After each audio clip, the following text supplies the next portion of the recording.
Today, if you followed some of my content, you would have noticed that I speak a lot about unconscious programming, unconscious responses, unconscious communication as an integral part of getting to the depth of your client's problem and understanding the role that the unconscious mind has in all of our lives, in regards to driving our emotions, our actions, our behaviors, which ultimately create the version of ourselves that we are right at this moment. And you might be somewhat confused or curious about what these unconscious responses are and what are we looking for within a conversation, because every conversation is two conversations. We have a conscious conversation and we have an unconscious conversation. So we can kind of summarize an unconscious conversation around things that are emotionally charged, that create some kind of physical response in a large degree from the client or from the individual, or create, obviously, as I mentioned before, some emotive kind of explanation language that is being expressed by the client. The conscious mind conversation is more the logical, the step-by-step, the strategy kind of conversation, that quick to answer conversation that is presented when we're having a conversation with somebody. We might ask them a question.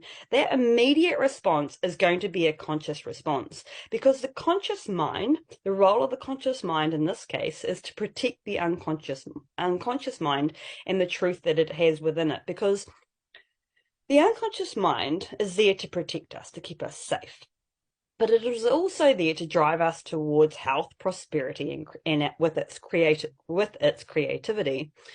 But through its wise thought procedures, it comes up with strategies at a certain period in our life to protect us. And we run into problems later on in our life when that strategy no longer works for us. We evolve, right?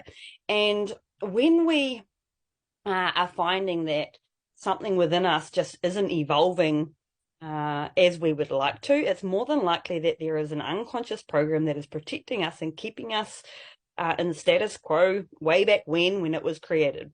And these kind of things happen, these protection mechanisms happen really quickly, and we really have no choice about it. But what is also important to understand, if you haven't got any understanding about this, is that our emotions are stored within our body, and they are also expressed very quite vividly when you begin to be aware of it through our physical expression. So we call these, or categorize these, unconscious responses or unconscious moments, and these show up in every conversation. And so when we're having a conversation with the client, knowing that somewhere within their thought procedure, there is an emotional driving point that is driving them to want to create the changes or create the outcome that they want. And when we explore a conversation or get to know our client, we can kind of pick up some of these things as a broad assumption or conclusion about what the client is wanting. But what is also really important from a higher perspective, from a higher skilled perspective, is that a lot of what we come up with, I do it, you do it, our clients do it, it's just a part of being humans. We come up with our own conscious conclusions about what is actually deeper within us, what our problem is, or what it is that we want, without often seeking the really deeper, true meaning of our driving factors, or the benefit that we're going to get from that so-called outcome that we have. We are highly adaptive creatures. We are pattern creating creatures. We are easily influenced. And it is fair to say that where we are right now is quite far off our center point, where we are capable of in regards to our human potential and pure human form, and what we want to achieve in our lifetime. And without going off in many tangents, that is what our lifetime is largely about, is about evolving and exploring our potential and learning and growing from each and every experience that we have within our lifetimes. So back to where I was heading to before about these unconscious responses and these unconscious cues that show up in every conversation. And why would we want to look for them? We want to look for them because they are going to present to us and to the client quality information that when pressed upon, when given attention, is going to add fuel to the fire in terms of a motivational drive or into unlocking what is that protection program that the unconscious mind has set forth or set in place for you whenever it was created. And when we are able to apply that attention, the unconscious mind, let's say it's like a child, when we give it attention, it's going to give us more and more and more responses and cues for us to pay attention to, so that it will eventually begin to show us true quality information that is going to, as I said before, unlock or press upon those motivational drivers. And so the unconscious cues that we're kind of looking for here is anything that our physical body might present around a kind of somewhat internalizing process.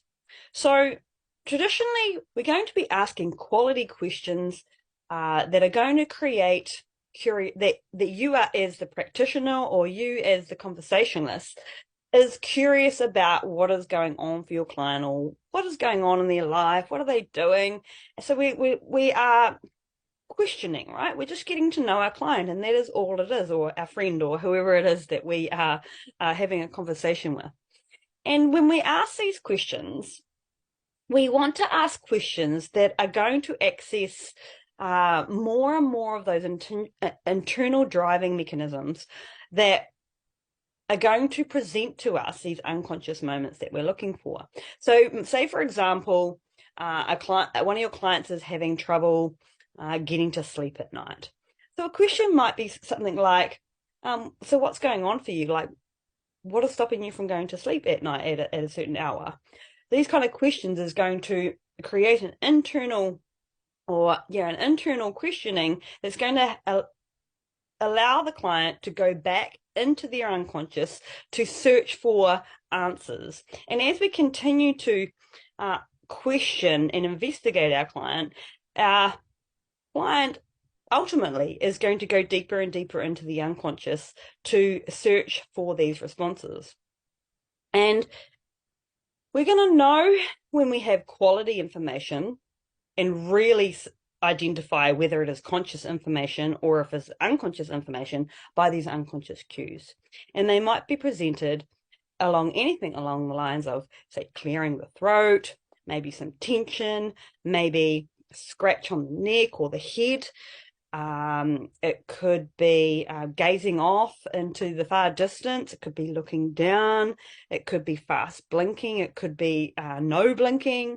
It could be a scratch of the nose. It could be so many things. But never dismiss anything that the unconscious mind of the client is presenting to us. Call it out. Go, what is that? What's happening there? And the client more than likely will be caught off guard, and they'll be like, oh, I don't know.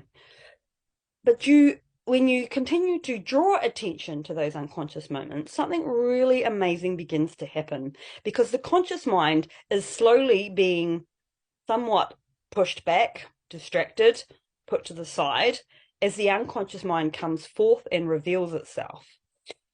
And you're only going to know, understand what I'm talking about here by trying it out. So I really encourage you over the next few days to just be curious about these unconscious moments that I speak about and play around with it within conversations and just notice what you notice and call it out every now and then. Just call it out and say, what was that? What are you laughing about? Or what happened there? What are you scratching your head about? And notice how the conversation unfolds into maybe another direction or some higher quality information that's going to help you help the individual that you are having a conversation with. So, if this kind of information is intriguing to you and something that you want to learn more about and how you might apply it to not only your health and well-being clients, but within your friends and family and interpersonal relationships that are really important to you, jump on board my advanced conversational hypnosis training coming out.